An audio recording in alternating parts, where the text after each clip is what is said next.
told me, yung nakausap po sila Kanilaw, Ambassador Kanilaw yata ng Interpol, he told me that there is a warrant of arrest, but he never showed it to me. So until now, I have not seen a copy of the warrant of arrest. Dating Pangulong Rodrigo Duterte at ilang kaalyado kinwestiyon ang proseso ng pagsisilbi ng arrest warrant mula sa International Criminal Court. Patay dito, may kabala ka na alamay diri sa likod. Handa mo, mo alalay o i-opera mo kinabuhi para na sila. Davao City Mayor Baste Duterte, sinabing ginagamit lamang umano ng PBBM administration ang pagkakaaresto sa kanyang ama upang takasan ang issue sa national budget. Ilang Davaoenyo, mariing kinundina ang pag-aresto kay dating Pangulong Rodrigo Duterte. Tuwan-tuwa po ako at nagpasalamat ko lalo. Nagkaroon ng katarungan yung pagpapapatay ni Duterte sa anak ko na hindi dapat. Pagbayaran niya lahat yung mga dapat pagbayaran niya. Dahil yung mga tao doon, mga kaanak ng mga biktima ng umano'y extrajudicial killings o EJKs. Magkahalong emosyon ang naramdaman sa pagka-aresto kay dating Pangulong Rodrigo Duterte dahil sa kasong crimes against humanity sa International Criminal Court. Philippine National Police nanawagan sa publiko na manatiling kalmado kasunod ng pag-aresto kay dating Pangulong Rodrigo Duterte.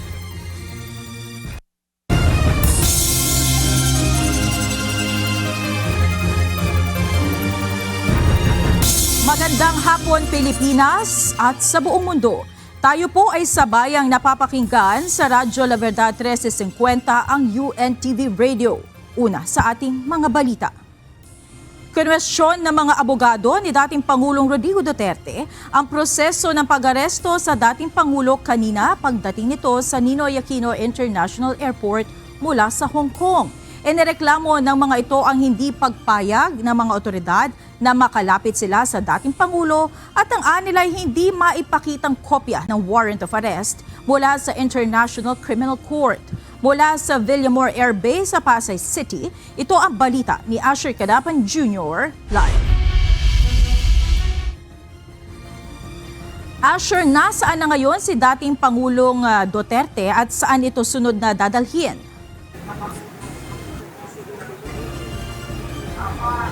Monica, simula nang dalhin si dating Pangulong Rodrigo Duterte dito sa Villamor Air Base sa Pasay City mula sa Ninoy Aquino International Airport ay hindi pa rin ito lumalabas mula dito sa may Gate 5 at nananatiling nakabarikada ang mga tauhan ng Philippine National Police sa mismong gate nitong Villamor Air Base.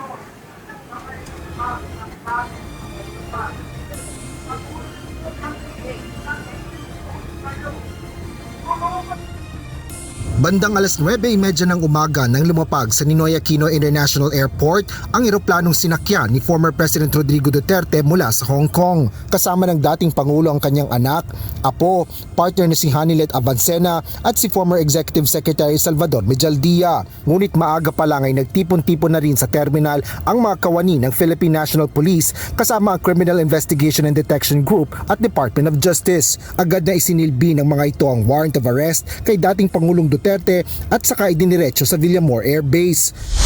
Ngunit sa naiya pa lang, hindi na pinayagan lumapit kay Duterte ang kanyang mga abogado kabilang na si dating Labor Secretary Attorney Silvestre Bello III. Kanina, pagdating ko dito, I was advised by General Marbil that when they will bring the former president to Krame, the Coster, I will be allowed to accompany him as his legal counsel. Pero they never allowed me to see him when he arrived. Hindi na pinakausap. Nabigo rin sa pagsalubong si Senator Christopher Bongo kasama ang doktor ni Duterte na magsasagawa sana ng regular medical check-up sa dating Pangulo. Hindi kami makapasok. Pinagbawalan lang kami pumasok.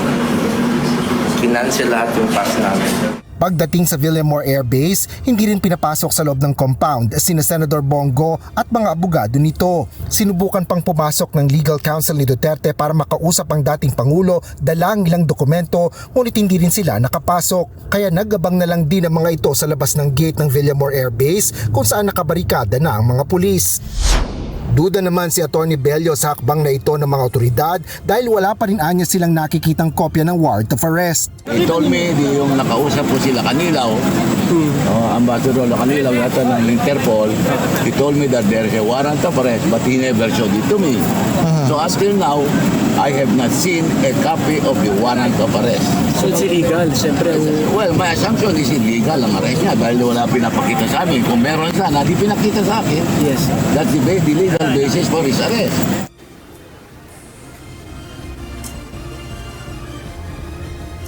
Monica, ayon na rin sa impormasyon na natanggap ni Atty. Bello, ay dadalhin mula dito sa Villamor Air Base si dating Pangulong Rodrigo Duterte sa Veterans Hospital sa Quezon City. At kanina naman ay nakiusap din si Senadora Bongo na dalhin o papasukin sa loob ng Villamor Air Base ang doktor ni dating Pangulong Duterte dahil nga sa kanyang karamdaman at siya ay inaabisuhan na magpa-admit sa ospital upang maiwasan ang acute diabetes complication. Yan ang latest dito sa Villamor Air Base. Balik sa'yo, Monica. Asher, pakilinaw na lang din, no? As we speak ba ngayon ay hindi pa rin nakatatanggap ng kopya ng arrest warrant ang kampo ni dating Pangulong Rodrigo Duterte.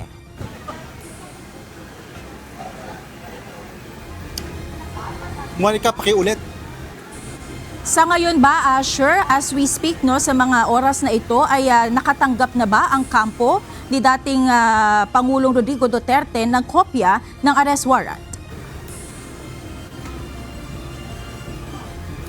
Sa ngayon, wala pa nating, hindi pa natin makumpirma dun sa legal counsel ni dating Pangulong Duterte kung mayroon na silang kopya. Pero hanggang kanina nga sa panayam natin kay Atty. Bello, sinabi nila na hanggang sa oras na iyon ay wala pa silang natatanggap ng kopya ng warrant of arrest. Kanina nakabantay dito yung mga legal counsel, kabilang na rin si Senador Christopher Bongo sa may labas ng gate. Nakasakay sila doon sa ambulansya ng Cardinal Santos. Ngunit sila ay hindi nga pinapayagang pumasok at kaya dito lang sila nakalabas, dito lang sila nasa labas ng gate at hanggang sa umalis sila dito kanina ay wala naman silang kinukumpirma na meron silang warrant of arrest na natanggap na o maging yung kopya niyan mula nga sa mga otoridad.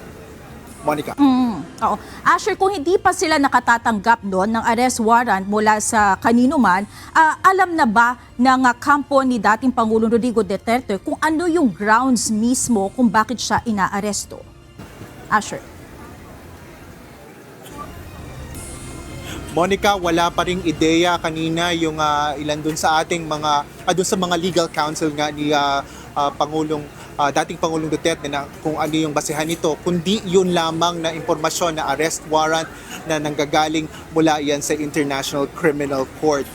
Ngunit dun pa sa ibang mga detalye, yan pa yung inaalam nila dahil hindi nga nila mapuntahan si dating Pangulong Duterte sa loob dahil hindi nga sila pinapayagan. Kanina sinubukan din pumasok dito ni Attorney Salvador Panelo. Ngunit hindi siya pinayagan din.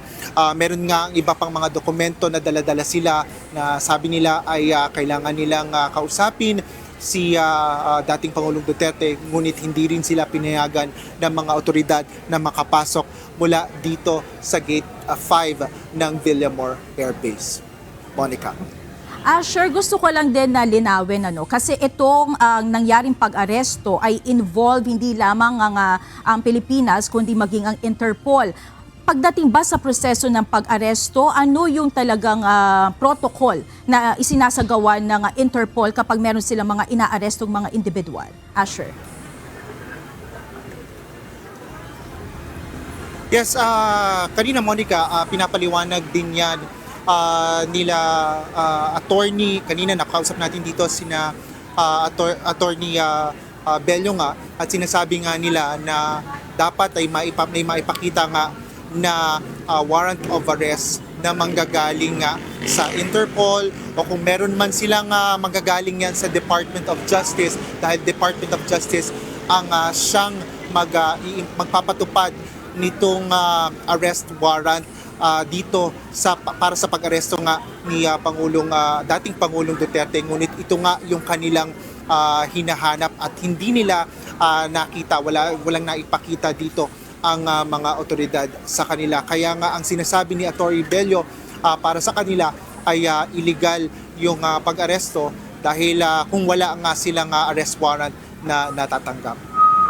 Monica. Sa ngayon ba, Asher, ay may planong ilipat ng ospital? Kasi kanina may mga reports na dadalhin daw sa San Juan, sa isang ospital sa San Juan, si dating Pangulong Rodrigo Duterte para attendan yung kanyang nararamdaman ngayon. Ngayon ba ay mukhang may plano siyang ilabas mula dyan sa Villamor Air Base? Yes, Monica, yan yung initial na plano nga kasama din. Yan din yung kinumpirma ni Senador Bongo na plano nilang dalhin idiretso si dating Pangulong Duterte sa Cardinal Santos sa may hospital sa San Juan City para nga doon sa kanyang medical check-up. Dahil meron din siyang regular check-up at meron din siyang scheduled check-up bukas dahil nga sa iniindang mga karamdaman ng dating Pangulo. At ngunit yun nga, nung mula nga sa NAIA, dahil hindi na nga sila nadala nung kanilang ambulansya na inarrange nila dun sa isang ospital, ay diniretso dito at yun yung kanilang nais i-set up. Pero ngayon, ang gusto nilang mangyari, ang sabi nga ni Atty. Bello, ay dadalhin na lang sa Veterans Hospital sa Quezon City si dating Pangulong Duterte. Ayon yan dun sa impormasyon na kanyang natanggap. Ngunit sinasabi nga din ni Atty. Bello kanina ay sa ngayon ay wala rin silang katiyakan kung ano ba talaga ang mangyayari, saan ba siya dadalhin. Dahil nga wala silang makausap na mga otoridad dito, hindi sila pinapayagang makapasok sa loob ng Villamor Air Base. Monica. Isang tanong na lamang, Asher, mayroon pa bang mga taga-suporta si dating Pangulong Rodrigo Duterte dyan sa Villamor Air Base sa mga oras na ito?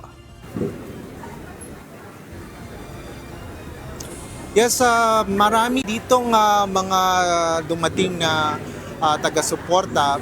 Siguro humigit kumulang mga 100. Masasabi nating mga supporters ito ni dating Pangulong Duterte, Monica, dahil paulit-ulit nilang inihiyaw ang pangalan ni Duterte. At sila nga, yung parang mga vloggers din, nakikita natin sila kasi kasama din natin yung iba sa kanila sa Ninoy Aquino International Airport kanina pa. At sila yung mga sinasabi mga vloggers na sumusuporta din kay dating Pangulong Duterte. Ngayon ay nakaantabay rin sila dito sa labas ng Villamor Air Base at sila ay nag-aantay kung ano yung susunod na mangyayari mula nga dito. Monica. Patuloy kaming makikipag-ugnayan para sa iba pang updates. Maraming salamat, Asher Cadapan Jr. live mula sa Villamor Air Base sa Pasay City. Tinawag na illegal detention ni Kitty Duterte ang pagdadala sa Villamor Air Base sa kanyang ama na si dating Pangulong Duterte matapos na dumating sa bansa kanina mula sa Hong Kong. Base sa serye ng mga post sa Instagram ng bunsong anak ni Digong, makikita ang larawan ng sulat mula sa isang doktor kung saan nakasaad na nangangailangan ng dating Pangulo ng medikal na atensyon. Subalit sa caption si Kitty, nakasulat na iligal umano silang nakadetine sa 250th Presidential Airlift Wing, Colonel Jesus Villamor Air Base sa Pasay City, kung saan hindi umano pinapayagan ng kanyang ama na mabigyan ng kinakailangan nitong atensyong medikal. Sa isang larawan, makikita na sinusuri ang blood pressure ni Digong. Sa kanyang naunang post, makikita ang larawan ng dating presidente na nakaupo at may captions na illegal detention, no warrant of arrest. Sa Instagram Live kanina ni Kitty, makikita rin ang common law partner ni dating Pangulong Duterte na si Honilet Avancenia na tila pinipigilan si Digong na sumama sa mga otoridad pagdating sa airport kanina. Tinawag nitong abusado ang mga otoridad at wala umanong warrant. Abusado kayo na sila. Abusado. Dili mo hindi dapat ato agianan. Ayaw lahi ato agianan. Wala lagi yung na mga ay warrant. wala lagi warrant. Tinawag na unlawful arrest o labag sa batas ang pag-aresto kay dating Pangulong Rodrigo Duterte ayon kay dating Presidential Legal Counsel Salvador Panelo. Sa isang pahayag, ipinunto ni Attorney Panelo ang anyay hindi pagpayag ng PNP na makalapit kay dating Pangulong Duterte ang mga abogado nito upang questionin ang legalidad na pag-aresto sa kanya. Ayon kay Attorney Panelo, na-deprive si Digong ng legal representation noong siya ay inaresto ng mga otoridad. Git ng abogado, iligal anya ang pag-aresto dahil wala namang jurisdiksyon ang International Criminal Court sa Pilipinas. Naniniwala rin ito na may kinalaman sa 2028 presidential elections ang pag-aresto kay Duterte. Samantala, nanawagan naman si dating presidential spokesperson Harry Roque sa iba pang supporters sa mga Duterte na lumabas sa EDSA upang sama-samang kondenahin ang anilay iligal na pag-aresto kay dating Pangulong Duterte. So kaya nga, ang panawagan natin ay mga kababayan, kung dati-dati hindi kayo nakikisapi sa mga pagtitipon dyan sa EDSA, siguro dapat magtungo na sa EDSA ngayon at ipakita natin na tutol tayo sa illegal na pag-aresto dito kay dating Presidente Rodrigo Roa Duterte, no? At sa tingin ko, kung tayo naman ay magsasama-sama, lahat tayo ay maririnig ng mga kinakaukulan, no? Tinuligsa ni Davao City Mayor Baste Duterte ang pag-aresto ng mga otoridad sa kanyang ama na si dating Pangulong Rodrigo Duterte. Para sa alkalde ng Davao City, tila ginagamit ang pag-aresto sa kanyang ama ng administrasyon para pagtakpan niya ang issue ng national budget. Samantala, ilang Davaoenyo rin ang nagsagawa ng candle lighting kanina para kondenahin ang pag-aresto sa dating presidente. Ito ang balita ni Marisol Montaño. Kumbinsido si Davao City Mayor Baste Duterte na may pinagtatakpan umano ang kasalukuyang administrasyon matapos arestuhin si dating Pangulong Rodrigo Duterte. Sa inilabas na pahayag ni Mayor Baste, sinabi nito na ginagamit lamang umano ng Marcos administration ang pagkakaaresto sa kanyang ama para takasan ang issue ukol sa national budget. Muling iginiit ng alkalde na walang jurisdiksyon sa Pilipinas ang International Criminal Court. Naniniwala rin si Mayor Baste na ginagamit umano ng PBBM administration si CIDG Chief General Nicolas Torre para iligal na idetine ang dating Pangulo at i-deny ang medical care na kinakailangan nito. Samantala, nagtipon-tipon dito sa Rizal Park, San Pedro Square ang mga taga-suporta ni dating Pangulong Duterte maging ang mga government employees at city councilors. Sama-samang nagsindi ng kandila ang mga ito at nagdasal bilang pagkondena sa pag-aresto kay dating Presidente Duterte. Tatay Digong, ay kabalaka na alam mo diri sa likod, handa mo alalay o i-opera mo kinabuhi para na sila. Siyempre masakit. Kasi hindi natin nakalain gano'n ang gagawin nila kay former President Duterte dahil napakabuti niyang tao. Marcos resign! Marcos resign! Marcos resign! Nananawagan ng ilang Davaoenyo na magbitiw na sa pwesto si Pangulong Marcos Jr. Samantala sa isang pahayag ng hugpong sa Tawong Lungsod Party, tinawag nitong direktang pag-atake sa demokrasya ng bansa ang pag-aresto kay Digong. Nananawagan din ito sa publiko na magkaisa at ipaglaban ang hustisya at karapatan ng mga Pilipino. Marisol Montaño, UNTV News and Rescue. Diyos ang aming sandigan, serbisyo publiko ang aming pinahahalagahan. Madaling araw pa lamang kanina ay natanggap na ng Interpol Manila ang official copy ng warrant of arrest mula sa International Criminal Court o ICC laban kay dating Pangulong Rodrigo Duterte. Yan ang kinumpirma ng Presidential Communications Office o PCO matapos salubungin ng mga otoridad kanina sa Ninoy Aquino International Airport ang dating Pangulo. Ayon sa Malacanang, sa pagdating ni dating Pangulong Duterte, inihain ng Prosecutor General ang ICC notification para sa isang arrest warrant sa dating Pangulo para sa crimes against humanity. Dagdag nito ang dating Pangulo anya at ang kanyang grupo ay nasa mabuting kalusugan at sinuri ng mga doktor ng gobyerno upang matiyak na nasa maayos siyang kalagayan. Ayon pa sa PCO, ang mga opisyal ng PNP na nagpatupad ng warrant ay tiniyak na may suot na body camera at nasa kustodiya na siya ng mga kinauukulan. Sa Facebook post naman ni Chief Presidential Legal Counsel Juan Ponce Enrile, sinabi niya na ang kasalukuyang legal problem ng dating Pangulo ay hindi dahil batas ng Pilipinas, kung hindi ito ay dahil sa mga batas na ipinatutupad ng International Criminal Court o ICC. Hindi anya tama na isisi sa gobyerno ng Pilipinas ang kasalukuyang legal problem si dating Pangulong Duterte. Magkahalong emosyon ang naramdaman ng mga kaanak ng mga biktima ng umunoy extrajudicial killings o EJKs sa pagkakaaresto kay dating Pangulong Rodrigo Duterte. Nanawagan naman ang mga kongresista sa kampo ng dating Pangulo na paghandaang harapin ang mga reklamo laban dito. Mula sa Quezon City, ito ang balita ni Rosalie Coz live. Rosalie, ano ang reaksyon ng pamilya at kaanak ng mga biktima ng umano'y EJ case nang mabalitaan ng pag-aresto kay dating Pangulong Rodrigo Duterte? Monica, nasopresa sa pag-aresto kay dating Pangulong Rodrigo Duterte ang ilan sa mga kaanak ng mga biktima ng umano'y extrajudicial killings o EJK sa anti-drug war ng nakalipas na administrasyon. Pero kasabay naman ito ay nagtipon-tipon ng ilan sa kanila upang ipagpasalamat ang anilay paggulong ng hustisya para sa mga nasawi nilang kaanak sa kampanya kontra illegal na droga ni dating Pangulong Duterte.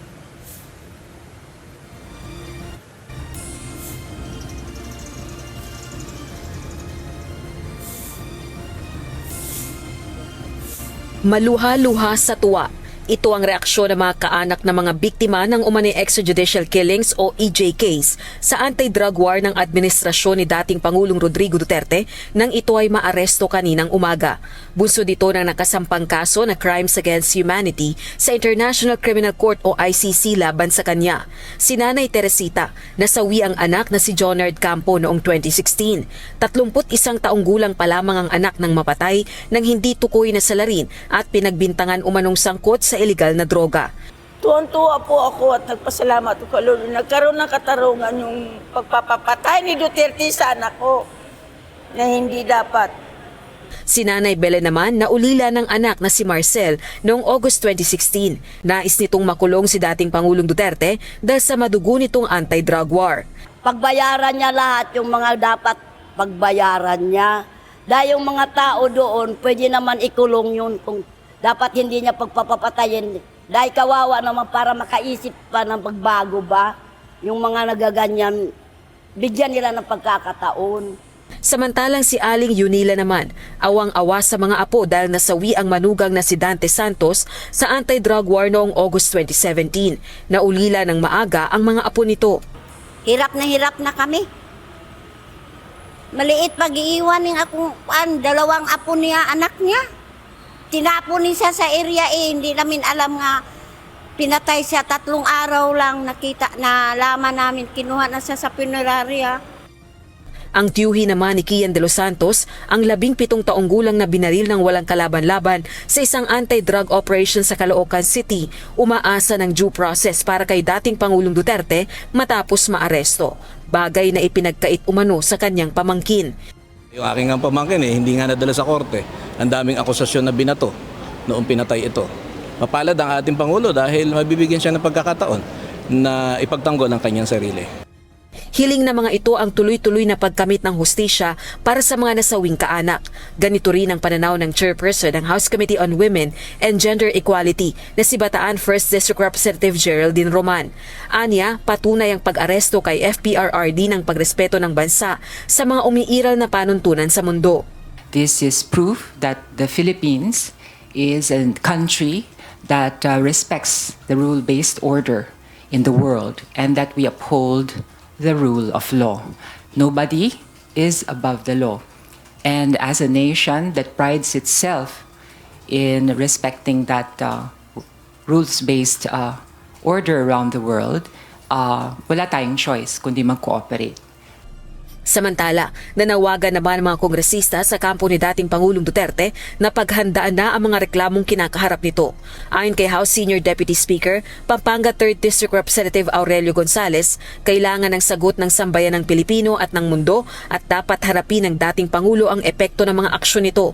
Para naman kay House Deputy Majority Leader La Union 1st District Representative Paulo Ortega, umpisa pa lamang ito dahil karapat-dapat sa mga pamilya ng mga biktima ang hustisya. Naniniwala naman si House Quadruple Committee Overall Chairperson, Surigao del Norte 2nd District Representative Robert Ace Barbers. Ang pag-aresto sa dating Pangulo ay tungkol sa pagbabalik ng tiwala ng publiko sa sistema ng hustisya sa bansa at pagtitiyak na hindi na mauulit ang mga pang-aabuso. Si Akbayan Party List Representative Percy Sandanya naman, sinabing time is up. Dumating na ang araw ng paniningil at wala nang kawala sa hustisya. Nagpasaring naman si Kabataan Party List Representative Raul Manuel at iginiit na malayo ang sinapit ni Digong sa mga biktima ng war on drugs. Anya, may due process pa sa dating Pangulo na ipinagkait niya sa libu-libong mahihirap at aktivistang na shoot to kill umano noong pagkapangulo niya. Monica, natanong naman ng tsuhi ni Kian De Los Santos, isa sa mga biktima ng EJK na si Randy De Los Santos, kung meron na bang nakipag-ugnayan sa kanya para tumistigo sa International Criminal Court o ICC laban kay dating Pangulong Duterte, at anya ay wala pang nakikipag-ugnayan sa kanya. Matatandaan natin na ang tsuhi ni Kian De Los Santos ay naging resource person sa mga pagdinig ng Kamara at ng Senado kaugnay ng anti-drug war ng Duterte administration. Balik sa iyo, Monica. Actually, yan mismo yung gusto ko sanang alamin, Rosalino, dahil ngayon nga na naglabas ng arrest warrant ay sigurado susunod ay hihingin yung panig ng mga maaaring maging witnesses sa mga naging biktima di umano ng EJK sa pamilya. No? Mayroon na bang isa sa kanila na nakausap ng anyone from the ICC?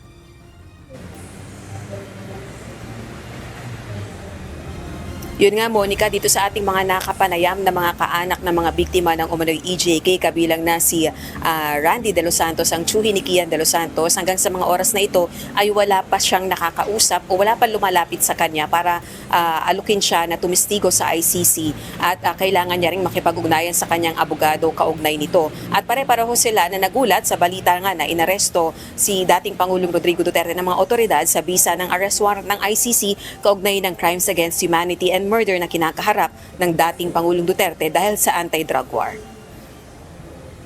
Alright. Maraming salamat, Rosalie Cos, live mula sa Quezon City.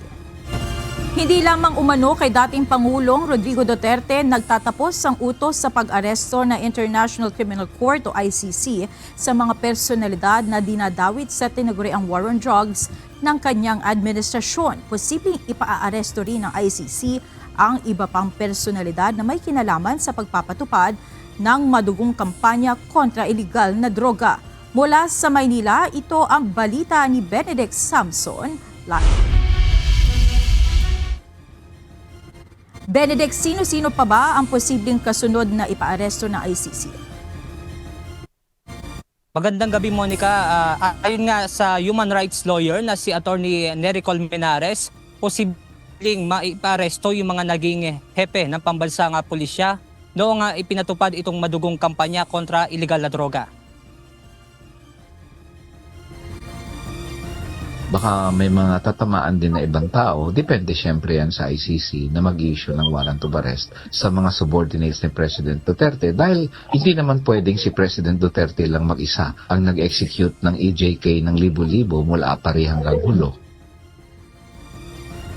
Maaring mag-issue rin ng warrant of arrest ang International Criminal Court o ICC sa mga dating hepe ng pambansang pulisya sa termino ng dating Pangulong Rodrigo Duterte. Ito ang paniniwala ng human rights lawyer na si Atty. Colmenares ngayong inaresto na ang dating Pangulo. Siyempre, marami rin ang pwede pang kasuhan ng ICC at pwedeng hindi naman kay President Duterte lang mag-end ang mga kakasuhan. After all, ang binanggit ng prosecutor noon, nung kanilang preliminary examination noong 2019, ay President Duterte, General Bato de la Rosa, General Albayalde, at yung mga chief of police, kumbaga, ng regional, provincial, at city police departments. Naniniwala rin si Colmenares na ang pag-aresto sa dating Pangulo ay magbibigay daan din upang lumutang ang iba pang mga kaanak ng mga biktima ng war on drugs ng Duterte administration. Itinuturing din ni Colmenares na ang naturang pag-aresto ay tagumpay ng taong bayan na humihingi ng hustisya dahil sa mga nangyaring pagpatay sa war on drugs. We just hope na sana matuloy na ang trial ni President Duterte sa ICC at mabigyan na rin ng oportunidad after a long period of time ang pamilya ng mga biktima na masubmit din ang ebidensya nila at syempre ang kanilang mga hinaing doon sa ICC, and of course also masubmit din ni President Duterte ang kanyang ebidensya doon sa ICC to defend himself. Sa pagkakaaresto sa dating Pangulo, nagbunyi naman ang ilang kaanak ng war on drugs victims. Sa pahayag nila Dalia Cuartero, nanay ng isang biktima, sinabi nito na walang katumbas na saya ang kanyang nararamdaman. Halo-halong emosyon naman ang nararamdaman ni Jane Lee na asawa ng isang EJK victim at nais niyang makita na nakakulong at pinagbabayaran ang mga ginawang pagpapapatay umano ni Duterte. Sa pahayag naman na inilabas ni ICC Assisting Counsel Attorney Maria Cristina Conti, sinabi niya na ang isang naaresto sa bisa ng warrant of arrest ng ICC ay dapat ma-turn over sa law enforcement ng member state at dapat maipadala ito sa The Hague sa The Netherlands sa lalong madaling panahon. At yan muna ating update mula rito sa Maynila. Balik sa inyo dyan, Monica. Oo. Benedict, alam naman natin na bukod kay Pangulong Duterte na si Senator Bato de la Rosa, yung isa sa talagang inimbestigahan ng ICC pagdating nga dito sa mga human rights violation. Meron ka bang naririnig kung mukhang pinupuntirya rin ng ICC na susunod na arestuhin si Senator Bato? So Monica, wala pa tayong detalye patungkol nga dyan sa impormasyon na susunod na ipapaaresto ng ICC. Ito ngang si Senator Bato de la Rosa. Monica? Alright. Maraming salamat, Benedict Samson, live mula sa Maynila. Samantala, naghain ng petisyon sa Korte Suprema sina dating Pangulong Rodrigo Duterte at Senator Ronald Bato de la Rosa sa pamamagitan ng kanilang mga abogado.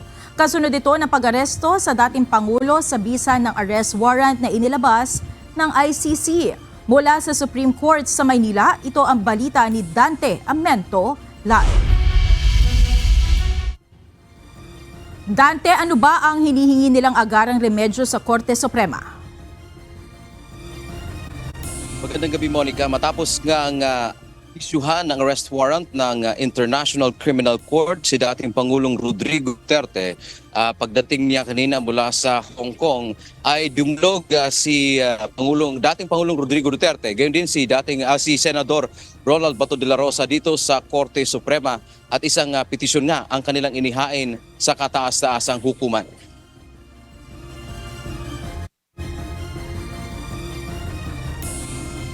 Sa pamamagitan ng kanilang abogado, Monica, na si Attorney Israelio Tutorion ay naghain ng petition for certiorari and prohibition ang dating punong ehekutibo si Senator Bato. Hiningi ng dating punong ehekutibo at ng senador sa korte na ideklarang labag sa konstitusyon ang ginawaan nilang pakikipagtulungan ng pamahalaan ng Pilipinas sa ICC. Ayon kay Attorney Torion, epektibo noong March 17, 2019 ay kumalas na ang bansa sa Rome Statute o ICC, kaya naman wala na anyang jurisdiksyon ang ICC sa Pilipinas. Wala na tayo sa jurisdiksyon ng ICC. So kung mag-issue man ng warrant yung ICC, dapat hindi na mag-cooperate po yung gobyerno natin. Kabilang din sa kahilingan ni na dating Presidente Duterte at De La Rosa ay mag-issue ng Temporary Restraining Order o TRO ang Korte Suprema para pigilan ang mga respondent tulad ni na Executive Secretary Lucas Bersamin, Justice Secretary Crispin Rimulya, PNP Chief General Romel Francisco Marbil, Solicitor General Minardo Guevara na makipagtulungan sa ICC, Interpol at iba pang law enforcement agency kaugnay sa pagpapatupad ng arrest warrant. Dagdag pa nito, gumagana naman ang justice system o mga korte sa Pilipinas kaya dito gagawin ang paglilitis kung mayroong nakasampang kaso. Hindi anya dapat sa banyagang bansa na hindi man tayo kilala. Meron naman tayong mga korte dito sa Pilipinas. Ang korte natin ay existing. Ito po ang ating system of justice is well working. So if there are complaints to be filed against PRRD or Senator Bato, then they can file in our country. Kaugnay nito, Monica, sabi pa ni Attorney Torion, pagkatapos ng makapaglabas ng TRO ang korte, ay kailangang pakawalan kaagad ang dating Pangulo dahil ang pag-aresto anya sa kanya ay illegal. To release outright from custody our beloved former President Rodrigo Duterte on the ground that his detention now is illegal, unconstitutional, and has no basis under the law. Sa Instagram post naman ng anak ng dating Pangulo na si Kitty Duterte, tinatanong nito ang mga umaresto sa kanya kung ano ang kanilang basihan. Hindi umano kasi ito sinabi sa kanya. Ito si dating Executive Secretary Salvador Mijaldea na kinukwestiyon ang naging proseso sa naging pagtugon ng gobyerno sa utos ng ICC na arestuhin ang dating Pangulo. Samantala, sabi naman ni Prosecutor General Richard Padulyon na ipagbigay alam sa dating presidente ang kanyang mga karapatan sa pagsisilbi ng warrant. Binasa sa kanya ang warrant, charges at nasunod ang tamang proseso o due process. Kung may tanong-anya sa validity ng warrant ay dapat itong i-raise sa ICC at hindi sa mga arresting officer. Monica, natanong din kanina si Attorney Torion kung mayroon pa ba silang naisip na ibang remedyo o legal remedy dito ngayon sa sitwasyon ng pagkakaresto sa dating presidente. Ayon pa sa kanya, pag-uusapan niya ito kasama ang kanilang legal team. At sa ngayon, dahil nga kasama dito sa petitioner, si Senator De La Rosa, natanong din kanina kung alam ba niya kung nasaan ngayon ang mambabata, subalit walang nabanggit kung itong si Atty. Torion kung nasaan si Senator De La Rosa. Pero ito daw ay pumirma doon sa petisyon na kanilang isinumite kanina sa pamamagitan ng kanyang associate dyan sa Davao City. At kapasok lang na balita, Monica, pagkatapos ng matanggap ng korte itong petisyon ni na Atty. Torion, mga 427 daw ayon sa korte nila natanggap, ay ipinag-utos kaagad ng Chief Justice ng Supreme Court na si Alexander Gismundo na mairaffle yung petisyon. Ibig sabihin, ang nabanggit ko ng korte, ito kasi ay isang urgent at mahalagang bagay. So ngayon, aalamin natin kung ano yung magiging kasunod na aksyon dito ng Korte Suprema at inaalam din natin kung meron bang naibigay na halimbawang humihingi nga kasi ng TRO itong grupo ni na Torion at yan ang ating inaalam pa ngayon sa Korte Suprema kung sila ay nagbigay pa o meron ba silang partikular na aksyon dito sa petisyon. Bukod nga dito sa sinabi nila na ipinag-utos lang ng punong maestrado na mairaffle kaagad itong petisyon ng dating presidente at ni Senator Ronald De La Rosa. Ayan mo nating balita mula dito sa Maynila. Balik sa'yo, Monica. Oo, Dante, kasi alam naman natin na hindi naman agad-agad makakapagdesisyon. No? May mga prosesong kailangan gawin ng Supreme Court tungkol dito sa paglalabas ng TRO. Pero assuming na sa pinakamabilis sa panahon, ano yung timeline, Dante, na pinakamabilis na maaari maglabas ng TRO ang Supreme Court? Monica, sa bagay na yan, talagang full discretion niya ng korte. May mga insidenteng mabilis naman silang maglalabas ng desisyon. Halimbawa, kung TRO ba yan o kung ano man ang magiging kanilang aksyon. Pero sa ngayon, talagang totally wala tayong impormasyon kung kailan nila ilalabas. Basta ang malinaw lang sa atin ngayon, Monica, yung ipinag-utos ng korte dahil nakita nilang ito nga ay urgent matter, ay nairaffle agad yung petisyon. Ibig sabihin nung nairaffle ay meron ng isang maestrado ng korte na may hawak ngayon nitong kaso na ito at aalamin natin kung ano ang magiging ipag-uutos ngayon noong sinasabi nilang justice na may hawak dito ngayon sa petisyon na ito. Yun ang ating aalamin. Ang sinasabi kasi nila dito, Monica, dapat nga mabilisan habang nandito pa usap-usapan na maaaring dalhin na siya kaagad diyan sa The Hague sa the Netherlands. Alinsunod na rin doon sa pahayag ng assisting counsel to the ICC na si Attorney Cristina Conte na kapag ang isang wanted sa ICC ay naaresto, ay kaagad itong dadalhin na diyan sa ICC. So ang sinasabi dito ni Attorney Torion, sabi nga nila, kami ay naninikluhod sa Korte Suprema na sana mabigyan kami ng agarang remedyo dito sa aming hinihingi. Monica. Oh, Dante, yun nga yung gusto ko nga linawin, no? Kasi alam natin na oras na maaresto na ang kung sino man ang pinagbigyan ng arrest warrant ng ICC ay dapat ilibad agad ito sa The Hague, no? Para umpisahan na ang kanyang paglilitis. Pero sa ngayon kasi ay meron tayong hinihintay na desisyon mula sa Supreme Court. So hanggat wala pa yung hinihintay nga na desisyon sa Korte Suprema, ano ang mangyayari kay dating Pangulong Duterte? Saan siya mananatili, Dante? Yes, Monica, sa ngayon wala pa tayong information din, no? Wala tayong nakuhang impormasyon kung saan siya mananatili habang nasa kustodiya siya ng ating pamahalaan. Alinsunod doon sa inisyu ng warrant of arrest sa kanya. So waiting tayo ngayon dito sa magiging aksyon ng Supreme Court kung sila pa ay mag-i-issue ng temporary restraining order o kung ano man ang kanilang magiging aksyon dito ngayon sa hinihingi mismo ng ating dating presidente at gayon ni Senator Ronald Bato de la Rosa. Mabanggit na rin natin, Monica, kaya sinasabi kanina ni Attorney Torion dahil kaya nila isinama ito sa petitioner si Senator De La Rosa dahil isa nga siya sa iimbestigahan naman nitong ICC kaugnay nga sa war on drugs ng Duterte administration. Monica.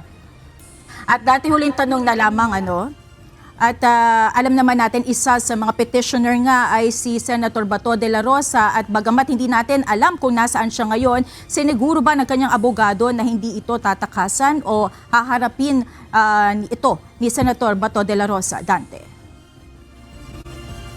Monica, walang nabanggit na particular na assurance si Attorney Torion na hindi tatakas o aalis ng bansa ang dating mambabatas. As a matter of fact, na tanong nga kanina kung alam ba niya kung nasaan ito ngayon, ang sabi niya wala siyang impormasyon kung nasaan particular si Senator Ronald Bato de la Rosa. Ang kanya lang nabanggit, basta ito ay nakapag-sign doon sa petisyon na isinumite kanina dahil nga kailangan ang kanyang pirma. Monica. Sige, dati maghihintay pa kami ng updates mula dyan sa Korte Suprema. Maraming salamat, Dante Amento, live mula sa Maynila. Nanawagan ng pamunuan ng pambansang pulisya sa publiko na manatiling kalmado kasunod ng pag-aresto kay dating Pangulong Rodrigo Duterte. Samantala, wala pa namang inilabas na arrest warrant ang International Criminal Court sa mga kapwa-akusado nito sa kasong crimes against humanity. Ito ang balita ni Lea Ilagan. Maaga pa lamang nakabantay na sa Ninoy Aquino International Airport Terminal 1 ang mga pulis sa pangunguna ni PNP Chief Police General Romel Francisco Marbil at Criminal Investigation and Detection Group Director Police Major General Nicolas Torre III. Ito'y para arestuhin si dating Pangulong Rodrigo Duterte pagbaba ng eroplano mula sa Hong Kong. Sa inilabas na pahayag ng PNP, sinabi ng mga ito na inasistehan lamang nila ang Philippine Center on Transnational Crime para isilbi ang Interpol notice. Nasa 379 na pulis sa NAIA ang para sa kaayusan. Sinabi pa ng PNP, nananatili sila sa pagpapatupad ng batas sa mapayapa at maayos na paraan. Kaugnay nito, hinimok ng PNP ang publiko na manatiling kalmado sa lahat ng oras at iwasan ang pagpapakalat ng mga maling impormasyon. Habang ang Philippine Air Force binigyang katwiran ang mahigpit na seguridad na ipinatutupad sa Villamor Air Base. Ito'y matapos na dalhin doon ang dating Pangulo. Sinabi ni PAF spokesperson Colonel Maria Consuelo Castillo na normal sa Philippine Air Force na protektahan ang kanilang pasilidad lalo na kapag ginamit ito sa departure o kaya naman ay arrival ng mga importanteng personalidad. Samantala, tanging ang dating Pangulo lamang ang inisyuhan ng warrant of arrest ng International Criminal Court kaugnay sa kasong crimes against humanity, bunsod ng pagpatay sa mga drug suspects mula 2011 hanggang 2019. Wala namang inilabas na warrant of arrest laban sa ilang opisyal na inimbestigahan din kaugnay sa war on drugs ng Duterte administration. Kinabibilangan ito ni na dating PNP Chief at ngayon ay Senator Ronald Bato de la Rosa, dating PNP Chief Police General Oscar Albayalde, dating CIDG Director Police Major General Romeo Karamat Jr., dating PNP Intelligence Officer Police Brigadier General Eliazar Mata, at dating NAPOLCOM Commissioner Edelberto Leonardo. Leia Ilagan, UNTV, News and Rescue. Diyos ang aming sandigan, serbisyo publiko ang aming pinahahalagahan. Samantala, sa isa pang panibagong post si Kitty Duterte sa social media, makikita ang larawan ni dating Pangulong Rodrigo Duterte na nakasuot ng oxygen habang nakatagilid na nakahiga. Sa captions, nakalagay na patuloy umanong dinedenay ng mga otoridad na mabigyan ng kinakailangang medical assistance ang kanyang ama at hindi sila pinapayagan na madala ito sa ospital. Anya, unti-unti nang nanghihina si dating Pangulong Duterte sa paglipas ng mga oras. Dumating na sa bansa si Vice President Sara Duterte ngayong hapon mula sa Hong Kong. Bandang alas 13:30 ng hapon kanina nang lumapag sa Ninoy Aquino International Airport ang sinasakyan ng Vice Presidente ng Philippine Airlines Flight PR319. Ayon sa inilabas sa pahayag ng Office of the Vice President, kasama rin ni VP Sara na bumalik sa bansa ang kanyang mga anak. Tiniyak naman ng OVP na haharapin ni VP Duterte ang anumang issue sa tamang oras at humihiling ng pangunawa habang inaasikaso niya ang mga personal na bagay.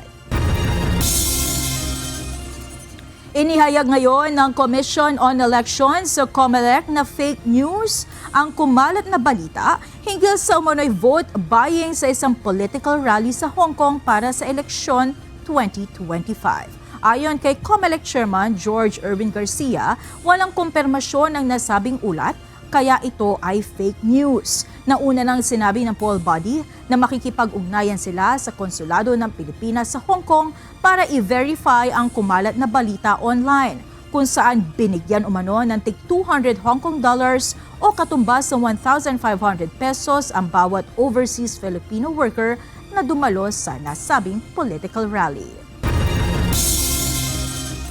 Sa iba pang balita, inanunsyo ngayong araw ng Manila Electric Company o Meralco ang pagtaas sa singil ng kuryente ngayong Marso.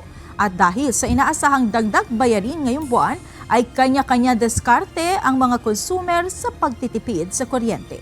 Ito ang balita ni Jed Meresina. Now, an increase in the rates of Meralco customers for the month of March, 26 centavos per kilowatt hour ang pagtaas po sa singil ng kuryente ngayong Marso.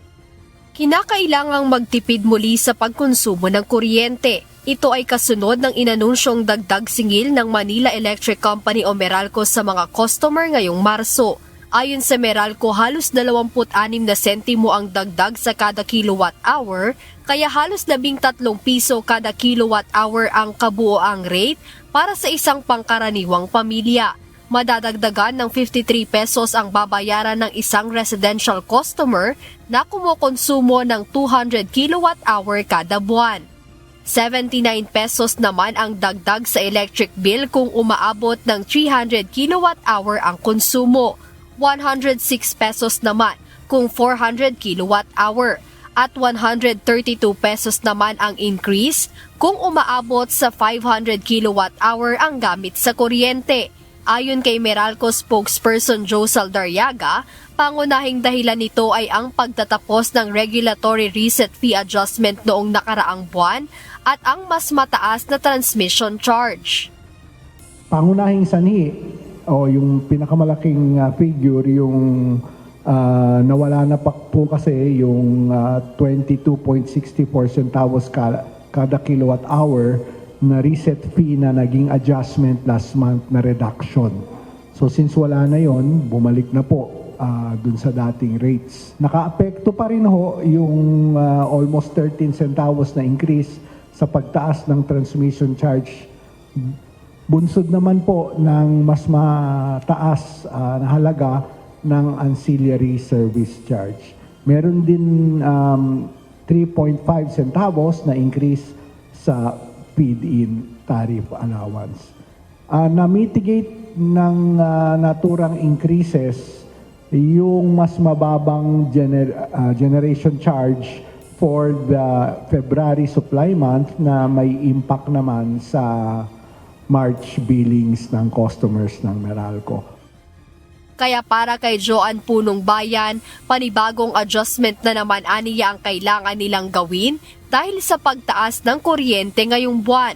Bukod sa bahay ay malaki rin aniya ang kanilang binabayarang bill dahil sa mga gamit sa kanilang water station. Kaya hanggat kaya na bawasan ang gamit sa ilang appliances, ay kanilang ginagawa bilang diskarte upang mabawasan ang konsumo sa kuryente kasabay pa ng mainit na panahon. Kapag medyo mainit, lalabas na lang muna. Halimbawa katulad mga launa, hanggang alas 3, diba? Dito lang muna sa labas kasi, diba? Kapag ganyan sobrang init din, may tendency yung electric fan din kasi sobrang init din. Ang pinag-umpisan din kasi ng suno. Bawas din yung, halimbawa sa rice cooker. Diba? Puro lahat kuryente. Kailangan, kung pwedeng, wag mo na sa rice cooker, pwede muna siya sa gasol halimbawa. Ang hindi na lang talaga nila maiwasan ngayon ay ang magdamagang bukas ng electric fan dahil sa batang kasama nila sa bahay na hindi kayang matiis ang init. Ngunit pagdating sa budgeting, binibigyang prioridad na lang niya ang mga pangunahin nilang kailangan sa araw-araw upang mapagkasya ang kanilang budget sa isang buwan. Sa mga susunod na araw, inaasahang tataas pa ang demand sa kuryente ng mga consumer dahil sa init ng panahon. Ngunit tiniyak ng Meralco na wala silang nakikita ang magiging problema sa supply ng kuryente ngayong summer months. Jed Neresina, UNTV News and Rescue. Diyos ang aming sandigan, serbisyo publiko ang aming pinahahalagahan. Inanunsyo ng Land Transportation, Franchising and Regulatory Board o LTFRB na hindi muna ipatutupad ang mandatory comprehensive road safety training sa mga driver at konduktor ng mga public utility vehicle na magre-renew ng kanilang mga prangkisa. Una na ang tinutulan ng transport sector ang natulang polisiya dahil mayroong bayad na 2,000 pesos ang seminar na para sa mga tsuper na anilang masyadong masakit sa bulsa. Ito ang balita ni JP Nunez. Maigi naman yung pinspon. Kasi dagdag na naman gastos ang driver yan.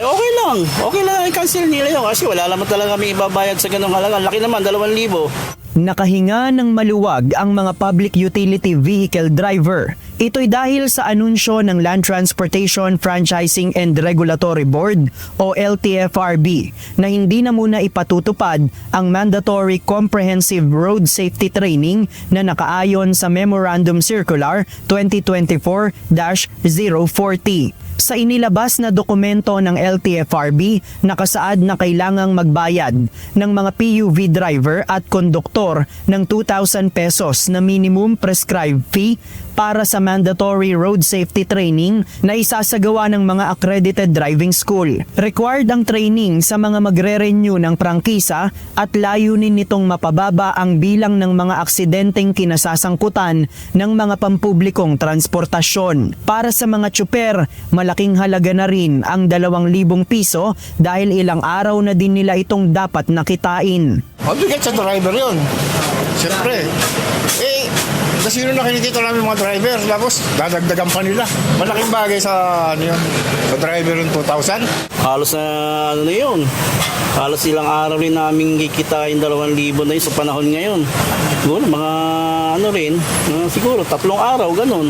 Mahirap mawawala. Oo, kasi magkano na naman kinikita namin dito sa araw-araw.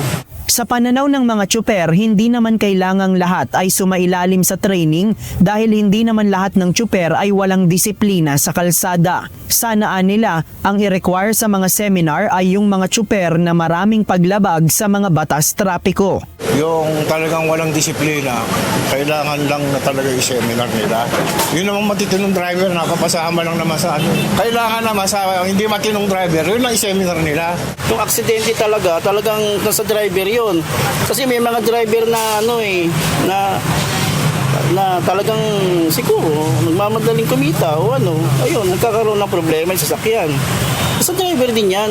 Sa pananaw naman ng chairman ng transport group na Manibela na si Mar Valbuena, dapat gawin na lang libre ang seminar ng LTFRB. Maaari din anyang magbigay na lang ng mga libro o slides na pwedeng gamitin para sa training ng mga tsuper. Ayon sa LTFRB, pansamantala nilang sinuspinde ang implementasyon ng bagong polisiya bunsod ng hinaing ng transport sector. Sa opisyal na pahayag ni LTFRB Chairman Chofilo Guadis III, sinabi nitong ire-revise nila ang polisiya upang mas maging inclusive, effective at practical sa mga maaapektuhan. Batay sa memorandum ng LTFRB, isasagawa ang pilot implementation ng programa sa National Capital Region ngayong 2025. Habang ipatutupad naman ito sa buong bansa simula January 1, 2026. Pero habang suspendido pa ang programa, magsasagawa muna ng serye ng mga dialogo sa transport sector ang LTFRB kahit na dumaan na anila sa 8 konsultasyon ang naturang programa. JP Nunez, UNTV, News and Rescue. Diyos ang aming sandigan, serbisyo publiko ang aming pinahahalagahan. Isinagawa ngayong araw ang isang bilateral labor signing sa pagitan ng Pilipinas at Slovenia. Layo na naturang kasunduan na tutukan ng dalawang bansa ang government-to-government hiring program para sa mga overseas Filipino worker o OFWs. Ito ang balita ni Ivan Alvarez. This is all also for the benefit of the workers in the sense that maganda sa government-to-government hiring, may mga guarantees, may responsibilities din ng host government in writing that will better serve our workers.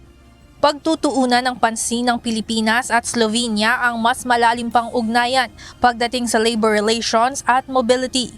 Ito'y sa pamamagitan ng paglagda ng dalawang bansa sa isang Memorandum of Understanding on Labor Cooperation na may layong gawing government-to-government ang labor process para sa mga Pilipinong nais magtrabaho sa Slovenia. Ayon kay Department of Migrant Workers Secretary Hans Leo Kakdak, ito'y isang programa upang lalo pang maprotektahan ang kaligtasan ng mga OFW. In a market that is relatively new such as Slovenia, we need a level of protection at saka yung paniguro natin na safe, ethical, transparent at sustainable yung deployment to Slovenia.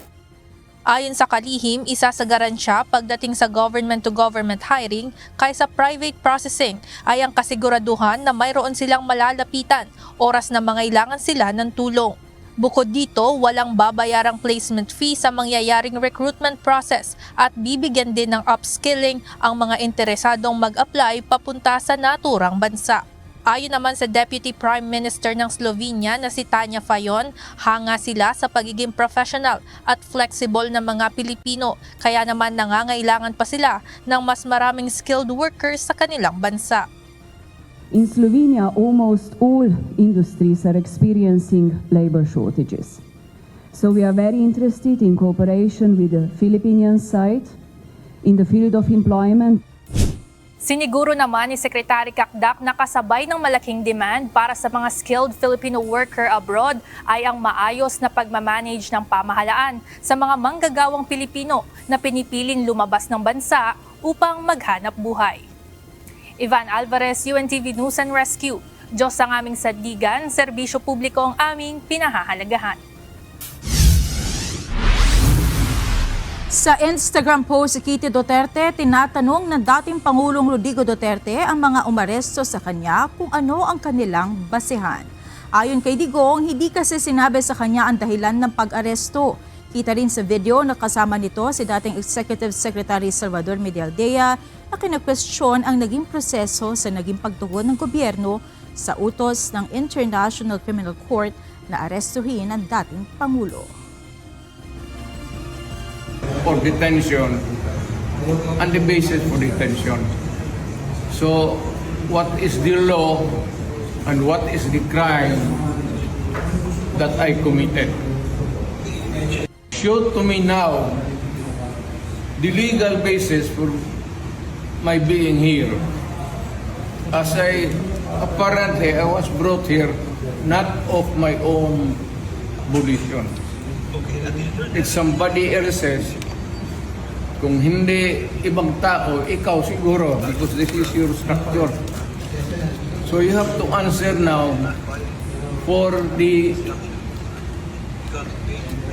deprivation of liberty. People general naman kayo. Alam naman na hindi man lang siya na-serve kung anong kaso kung sinacharge sa kanya ngayon. Hindi niya alam. No? Kahit na PI man yun. Alam mo, ang charge sa kanya nasa jargon lang. And then, hindi pa kayo na ganito ginagawa natin. Sumusunod tayo sa isang entity na hindi na tayo member. Nag-withdraw na tayo. And yet, sir, you are the Prosecutor General. Yes. You know how to exercise due process. Before you can even file charges, you have to file a complaint. We have to file a counter affidavit. Without doing those procedural process, here we are being issued the warrant of arrest, questionable warrant of arrest. Ano naman to, sir? Sir. There's naman doon blooper, puro pagdating sa trial dyan, tatawagin kita sa witness stand. Sabihin ko, you're the person who arrested me. May I know the reason why? Have you read the documents? Or at least, have you read the case at that time when you made the arrest? So that you would be guided to what you should know. Yan lang yan. Magkaibigan tayo, galing ako gobyerno.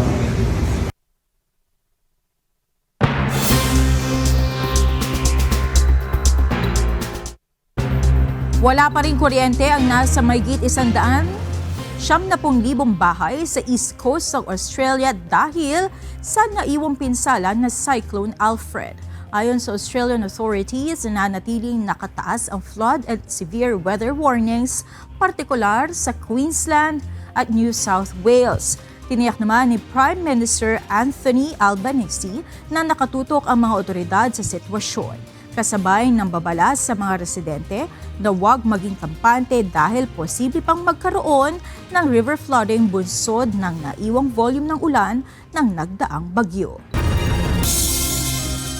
Inihahanda na South Korean police sa gamitin ang lahat ng available equipment nito upang maiwasan ang matinding kaguluhan. Sakaling katigan ng korte ang kasong impeachment laban kay suspended President Yoon Suk-yeol, inaasahang iaanunsyo na ng South Korean Constitutional Court ang desisyon sa kasong impeachment laban kay Yoon anumang araw ngayong buwan. Ang kaso ay kaugnay ng kanyang maikling deklarasyon ng martial law. Nakaranas ng cyber attack ang social networking site na X. Ayon sa mismong may-ari nito na si Elon Musk. Batay sa ulat, nakaranas ng access errors ang mga user ng X sa Asia, Europe at North America. Ayon kay Musk, tila patama sa kanya ang ginagawang cyber attack sa X kaugnay ng kanyang posisyon sa administrasyon ni US President Donald Trump. Dagdag pa niya, ang pag-atake sa X ay posibleng gawa ng isang malaking bansa o malaking coordinated group na naglalayong siraan siya.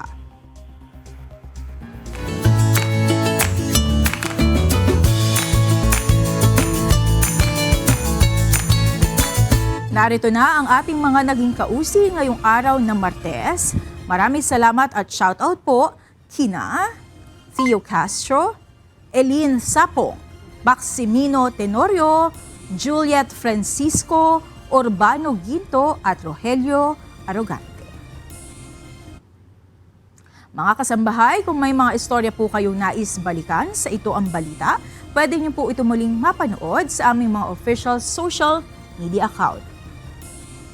Magtungo lamang po sa UNTV News and Rescue YouTube channel at i-click ang subscribe button. Gayon din sa aming Facebook at TikTok accounts. Mapapanood nyo rin po rito ang iba pang news programs ng UNTV, pati na ang iba pang video ng nag-iisang public service channel. Kaya subscribe, like, and share.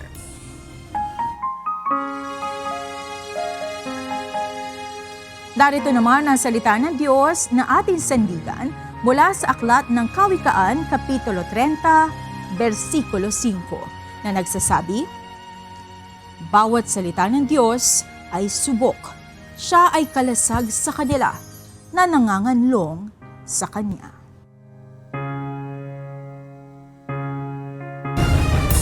At yan ang naging kabuuan ng ating balitaan ngayong gabi. Aming inilahad ng buong katapatan kung paano namin nasaksihan.